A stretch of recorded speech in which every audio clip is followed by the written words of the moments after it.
Donal's boots crushed against the cobblestones of Thraben's quiet streets.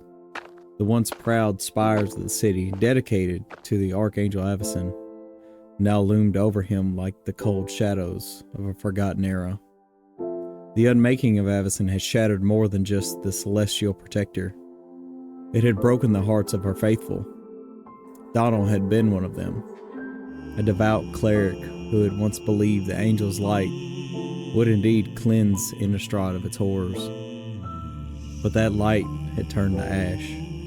The night Avacyn fell, Donal had been in the cathedral, leading prayers for protection. When the shattering echoes of her destruction rippled through the air, the faithful collapsed to their knees.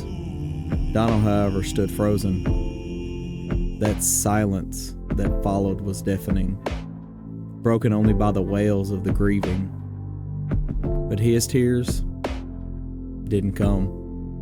Instead, there was an emptiness, a hollow void where his faith had once burned bright. Weeks passed, and the void festered. No amount of prayer or scripture could fill it. Donal wandered from village to village, his white robes stained with mud, his holy symbols tucked away beneath his cloak. The horrors of Innistrad continued, unabated. Werewolves still howled in the forest, vampires still preyed on the weak, and the restless undead roamed the land. Without Avacyn, the world felt irredeemable. One night, in a dimly lit tavern on the outskirts of Gavany, Donal overheard a conversation between two hunters. They spoke of a cursed forest where spirits gathered. Some claimed it was a place of death, others that it was a place of peace.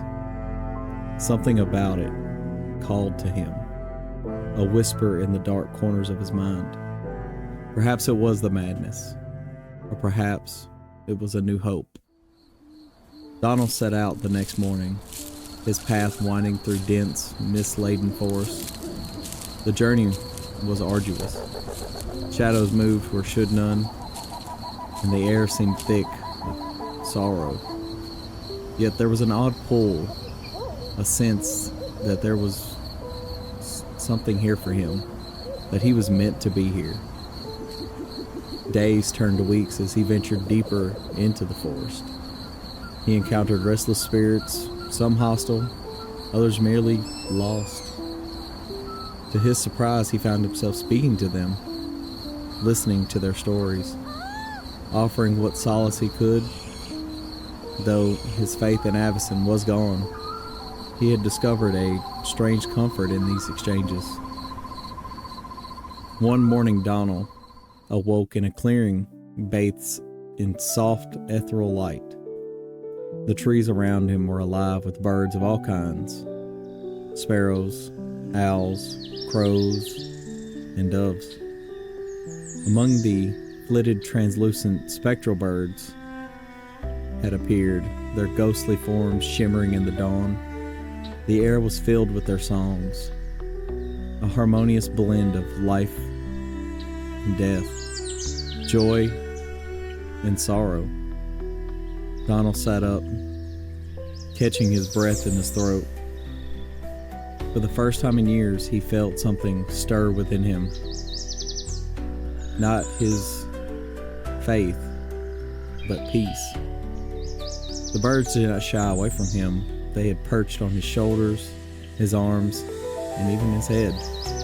The spirits among them hovered close, their glowing eyes studying him.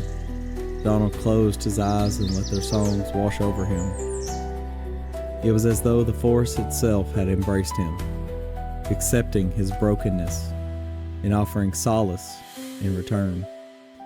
He realized then that he had been searching for Avacyn's light in the wrong place. The angel's unmaking had not destroyed the world's beauty. It had merely changed form in his eyes. Donal chose to stay in the clearing. He built a simple shelter and lived among the birds, both mortal and spirit. He became their steward, their companion, their protector. melodies of their songs became his new scripture, and the forest his sanctuary.